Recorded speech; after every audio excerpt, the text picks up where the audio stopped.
আজকে এমন একটা মজার রেসিপি রান্না করব যে রেসিপিটা দেখার পরে আপনাদের একবার হলেও রান্না করে খেতে মন চাইবে। রেসিপিটার নাম হলো লাউ চিংড়ি। এই লাউটা এতটাই কচি, কাটার পরে আমি দেখে তো একেবারে অবাক। এমন কচি লাউ আপনি যেভাবে রান্না করবেন সেভাবে কিন্তু গলে মোম হয়ে যাবে। লাউয়ের খোসাগুলোকে ছাড়িয়ে নিলাম, দেখুন কতটা পাতলা খোসা।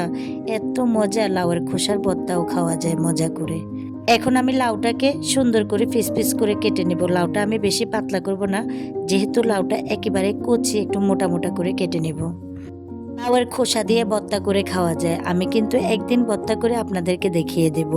এত মজা লাউয়ের খোসার ভর্তা, না খেলে কিন্তু আপনারাও জানবেন না। যারা খেয়েছেন অবশ্যই তারা জানেন।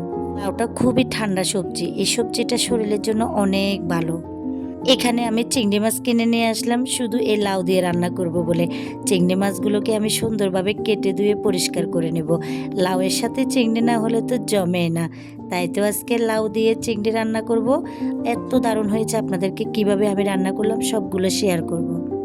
লাউ চিংড়ি রান্না করা আমি জানি সবাই জানেন, তবে আমি যেভাবে রান্না করি আমারটা আপনারা শিখে নেবেন, আর আপনাদের যেভাবে রান্না করেন আমিও শিখে নেব।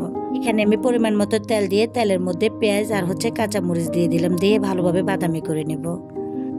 এখন দিয়ে দিব আমি চিংড়ি মাছগুলো। চিংড়ি মাছগুলো তেলের উপরে ভাজা ভাজা করে নেব। চিংড়ি মাছটা যদি এইভাবে ভেজে নিই তাহলে স্বাদটা কিন্তু অনেকটাই বেড়ে যায়। একেবারে লাল লাল হবে না, তবে হালকা একটু ভেজে নেব, তাহলে কিন্তু ঘ্রাণটা একেবারে ছড়িয়ে যাবে। শেষ করেন চিংড়ি মাছটা দেওয়ার পরে এত সুন্দর ফ্লেভার বের হয়েছে। এখানে আমি দিয়ে দিলাম রসুন। এরপরে নেড়ে চেড়ে দিয়ে দেবো হলুদ মরিচ আর মশলার গুঁড়ো। এখন আমি মশলাটাকে ভালোভাবে কষিয়ে নেব। এখানে হালকা একটু পানি দেব, দিয়ে হলুদ মরিচের মশলাটাকে ভালোভাবে কষিয়ে এরপরে কষানোর মধ্যে আমি লাউটা দিয়ে দিব। এই মশলাটা আপনি যত বেশি কষাবেন লাউয়ের স্বাদটা তত বেশি হবে, কারণ আমি লাউয়ে কোনো পানি ব্যবহার করব না। এখন আমি যতটুকু পানি দিয়েছি এই পানির মধ্যে আমি লাউগুলা দিয়ে দেবো। দেখবেন লাউটা অনায়াসে গলে মোম হয়ে যাবে।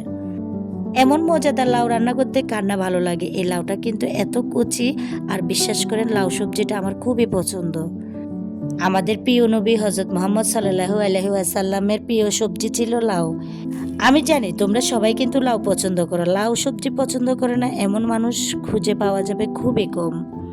লাউটাকে আমি 15 থেকে 20 মিনিটের জন্য ঢাকনা দিয়ে ঢেকে দিয়েছি। দেখুন লাউটা গলে একেবারে নরম হয়ে গেছে।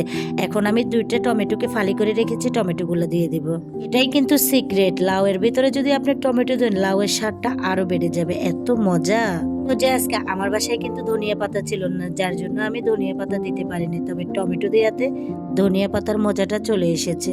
আপনারা কিন্তু লাউয়ে টমেটো দিয়ে রান্না করবেন, দেখবেন খেতে সেই স্বাদ হবে। এই পর্যায়ে আমার ভিডিওটা শেষ করলাম। ভিডিওটা যদি ভালো লেগে থাকে বন্ধুরা তোমরা আমার চ্যানেলটা সাবস্ক্রাইব করবে, আমাকে একটা লাইক কমেন্ট করবে।